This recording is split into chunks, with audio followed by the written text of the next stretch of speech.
আলপনা আলপনা আর আলপনা। আলপনাকে নিয়ে বর্তমানের যত কল্পনা এবং জল্পনা। আলপনা কয়েকদিন হলো কালের মায়া ত্যাগ করে এ ভুবন থেকে স্বর্গলোকে পাড়ি দিয়েছে। তাহলে কি মৃত্যুর পরেও কারো রেহাই নেই? কেন মানুষ এত নির্মম হয়? দয়া, মায়া, মমতা, আন্তরিকতা, ভালোবাসা এগুলো গেল কোথায়? আলপনার স্বামী বলছে টানা 10 দিন কাল কিছু খায়নি। অনেক লড়াই করে, অনেক সংগ্রাম করে, অনেক ডাক্তারবাবুরা শত চেষ্টা করেও আলপনাকে আমার কাছে ফিরিয়ে দিতে পারেনি। ভগবান শ্রীকৃষ্ণকে প্রার্থনা করেছিলাম, সেও এবারটা আমার দিক থেকে মুখ তুলে তাকায়নি। অনেক কষ্ট। তাকে অনেক চ্যানেল এবং অনেক আপামোর ভক্তরা বারবার অনুরোধ করার পর আলপনার প্রয়াণের পর প্রথম একটা লাইভে আসে। আর এই লাইভে আসার পর থেকেই বেশ কিছু ইউটিউব চ্যানেল তাদের ভিউজ বাড়ানোর জন্য, তাদের চ্যানেলের কন্টেন্ট বাড়ানোর জন্য, চ্যানেলকে হাইলাইট করার জন্য আলপনার মা এবং স্বামীর বিরুদ্ধে নানা রকম কটূক্তি বলে বলে ভিডিও করছে। কথায় আছে, যার যায় সে বোঝে যন্ত্রণাটা কতটা। আলপনার মা হাহাকার করছে, বুক চাবড়াচ্ছে, কাঁদছে, পাগলের মতো তার পরিস্থিতি এসেছে। সেটা কিন্তু কেউ দেখছে না। স্বামীর মুখটা শুকিয়ে কাঠ হয়ে গেছে, সেটা কিন্তু কেউ দেখছে না। একটু লাইভে এসে বলেছে, তার জন্য কিন্তু অনেকেরই গাত্র জ্বালা ধরেছে।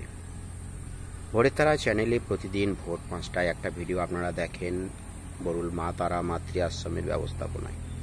আজকের ভিডিওটি খুব শোকার্ত ভিডিও। আমরা 2 দিন আগেও আলপনাকে নিয়ে ভিডিও করেছিলাম, কিন্তু যতদূর খবর পেয়েছি এবং বেশ কিছু সম্মানীয় ইউটিউবারের তথ্য থেকে যেটুকু জানতে পেরেছি, আলপনার স্বামী কিন্তু চিকিৎসার এতটুকু ত্রুটি রাখেনি, শেষ চেষ্টা করে গেছে। অর্থাৎ ভাগ্যে তার থাকেনি, তার জন্যই তার সলিল সমাধি ঘটেছে এবং কালের মায়া ত্যাগ করে তাকে ভগবান গোবিন্দের চরণে ঠাঁই পেতে হয়েছে অল্প বয়সে। কিন্তু অসংখ্য ভক্তদের ভালোবাসা, তার দর্শকদের আশীর্বাদ, শুভেচ্ছা সব কিছু মিলিয়ে যেন একটা নতুন কিছুর সন্ধান আমরা পেতে পারি। আলপনা তার যে সময় এবং পরিস্থিতি, সেই পরিস্থিতিতে যদি আত্মা বলে কিছু থেকে থাকে, তাহলে সে দেখতে পাবে আলপনার স্বামী এবং মা কতটা যন্ত্রণা বুকে নিয়ে বেঁচে আছে। তারা বলছে, এমন বেঁচে থাকার থেকে আমাদের মরে যাওয়া ভালো। গোবিন্দ, আমাদের তোমার চরণে ঠাঁই দাও। এরকম পাগলের মতো কথা বলছে, যাকে নিয়ে আমরা এত দূরে গিয়েছিলাম, স্বপ্ন দেখেছিলাম। যে স্বামী তার পিতৃপুরুষের ভিটে ছেড়ে আলপনার জন্য একটা কুঁড়ে বস্তি টিনের বাড়িতে এসে বাস করে, সে কখনো আনন্দ পেতে পারে, হাসতে পারে? তার ভালোবাসার মানুষটা চলে গেছে। সে কাঁদতে কাঁদতে বলছে, যখন আলপনা বেডে শুয়ে আছে, ওরই মধ্যে একটু ভালো আছে, তখন আলপনা তাকে স্বামী স্ত্রী যেমন অঙ্গি ভঙ্গি, ভালোবাসার ইশারা বলছে, তখনও সেটা করেছে। সে দৃশ্যগুলো সে ভুলতে পারছে না। কই এগুলো তো ইউটিউবার আলোচনা করছে না। বেশিরভাগ ইউটিউবার ভাবছে বোধহয় তাদের খুব আনন্দ হচ্ছে, তারা ভালো আছে, তারা আনন্দে আছে, সুখে আছে। এরকম নানা রকম পরিস্থিতি নিয়ে বড্ড আলোচনা চলছে। আমি সঞ্জয় দেব, ভোরের তারা চ্যানেল নিয়ে আপনাদের বলছি, একজন মৃত মানুষের পরিবারের পাশে আমরা দাঁড়াতে পারি বা না পারি, আপনি পারুন বা না পারুন, অন্তত পক্ষে তাদের নিয়ে কটু কথা বলবেন না। বলছে হোমিওপ্যাথি চিকিৎসার জন্য নাকি আলপনার জীবন এত তাড়াতাড়ি শেষ হয়ে গেল। তাহলে কি হোমিওপ্যাথিটা ওষুধ নয়? আমি, আপনি, আমরা কেউ খাই না? নাকি হোমিওপ্যাথিতে চিকিৎসা হয় না?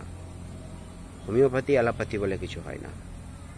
যখন নিয়তি ভাগ্য তার অন্তর্দশায় শেষ অন্তিম যাত্রায় এসে পৌঁছায় তখন তাকে যেতেই হবে, কোনো কিছু করার নেই। আলপনারও ঠিক এইভাবেই জীবনটা অল্প দিনে থেমে গেছে। আমরা আলপনার বিদেহী আত্মার চিরশান্তি কামনা করব। ওনার শোকাহত পরিবারের পাশে যদি পারি গিয়ে দাঁড়াবো। আমি তো কোনো ইউটিউবারকে দেখিনি যে 10 দিন যখন তার স্বামী এবং মা এবং এক বন্ধু ওই অসুস্থ রোগীটাকে নিয়ে কলকাতার হাসপাতালে ছিলেন, কোনো ইউটিউবার গিয়ে ভিডিও করেছেন বা 1, 2, 5 হাজার টাকা তুলে দিয়ে তাদের হাতে সহযোগিতা করেছেন? না, কেউ করেনি, আমিও করিনি। কারণ আমরা সবাই স্বার্থে দুনিয়ায় বাস করি। আমরা শুধু সমালোচনা করতে ভালোবাসি। আমরা ভুলে যাই যে আমরাও একদিন মারা যাব, আমাদের জন্য মৃত্যু অপেক্ষা করছে, আমাদের জন্য বিপদ আছে, আমাদের জন্য যন্ত্রণা আছে, আমাদের জন্য কষ্ট আছে, আমাদের জন্য সুখ শান্তি আছে। কিন্তু মানুষ ভুলে যায় কি যে হয়তো ওটা বোধহয় ওদেরই আছে, আমাদেরটা সারা জীবন একই থাকবে। কিন্তু না, আলপনা বোনের আত্মার চিরশান্তি কামনা করে ওনার পরিবারবর্গের প্রতি গভীর সমবেদনা জানিয়ে সমস্ত ইউটিউবারদের বলবো, যারা আলপনার নিয়ে ভালো ভিডিও করছেন তাদের তো প্রশংসা অবশ্যই করব বা আমি কমেন্ট করছি, কিন্তু যারা সমালোচনা করছেন তাদের অনুরোধ করছি সমালোচনা করবেন না। বিষয়টা জানুন, যে কোনো জিনিস আগে জানুন, বুঝুন, জিনিসটা সম্পর্কে অবহিত হন, জিনিসটা সম্পর্কে ভেতরে প্রবেশ করুন, তবেই কটু কথা বলুন এবং বিরূপ মন্তব্য করুন। আলপনার জন্য ভোরে তারা চ্যানেল তথা বরুল মা তারা মাতৃ আশ্রমের তরফ থেকে ওনার বিদেহী আত্মা চিরশান্তি কামনা করে সমস্ত শোকাহত দর্শক এবং পরিবারবর্গের প্রতি রইল গভীর সমবেদনা। আলপনা, তুমি রবে নীরবে। নমস্কার।